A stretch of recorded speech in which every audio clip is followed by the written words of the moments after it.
Je m'appelle Jean-François Rémy, j'ai 45 ans, je suis français. Je suis installé ici en Guinée depuis à peu près 2 années maintenant.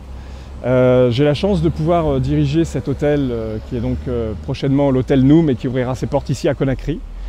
J'ai dans ma carrière une spécialité qui est un petit peu, si je peux dire, ouvreur d'hôtel.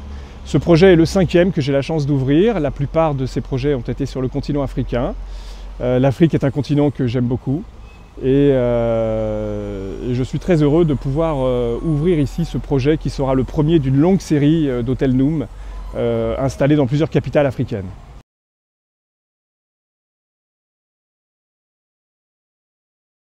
Alors, l'hôtel Noum fait partie d'un groupe de management hôtelier qui s'appelle Mangalis. Mangalis exploite plusieurs enseignes, Noum étant bien sûr le haut de gamme.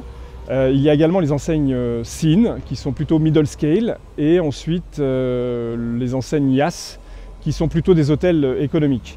Mangalis appartient à un groupe international qui se nomme Telium, qui a ses activités plutôt immobilières, téléphonie et autres dans différents pays africains, son siège étant situé à Abidjan en Côte d'Ivoire. Le groupe Mangalis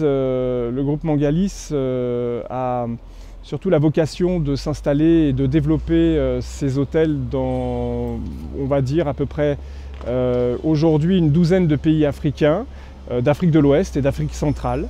C'est un groupe qui est en plein développement et ce projet ici en Guinée est le premier, comme je vous disais, d'une longue série.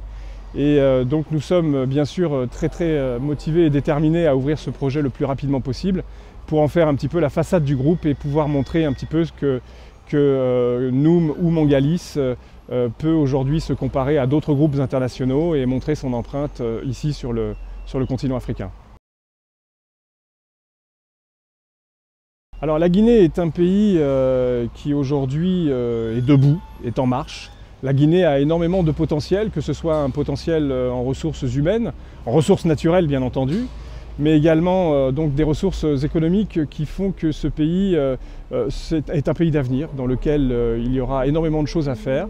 Je pense que ce pays aujourd'hui est en train de convoiter un petit peu les affaires, le business et bien sûr l'activité économique que l'on peut retrouver aujourd'hui plus au nord au Sénégal ou plus au sud à Abidjan.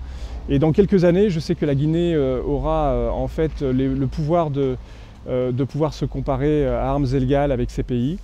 Et il y a un potentiel tel que nous avons décidé d'ouvrir aujourd'hui ce premier hôtel ici en Guinée. Il faut dire que le marché hôtelier en Guinée est en pleine expansion et que l'offre hôtelière, par contre, est beaucoup plus réduite, avec des hôtels qui ont été construits aujourd'hui dans les années 70 ou 80 et qui ont besoin certainement de se rénover.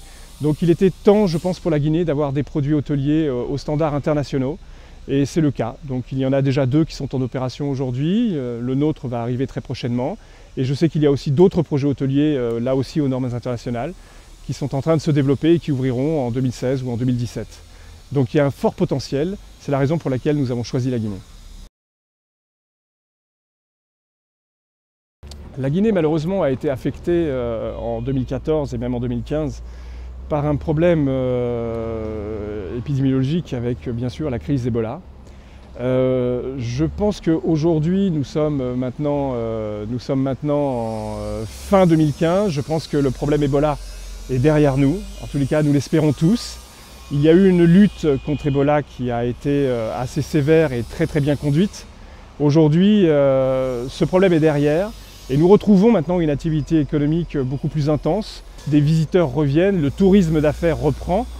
Donc je suis assez confiant pour l'année à venir. Il y a eu des élections présidentielles qui se sont tenues dernièrement, des élections qui ont été plutôt apaisées et qui se sont plutôt bien déroulées. Nous avons maintenant un président de la République qui est de nouveau élu dans son siège pour 5 années, donc ce qui peut redonner encore plus de confiance, encore plus de stabilité. Et donc la reprise économique est là. Je la vois pour l'instant démarrer et pour 2016, je la vois extrêmement dynamique.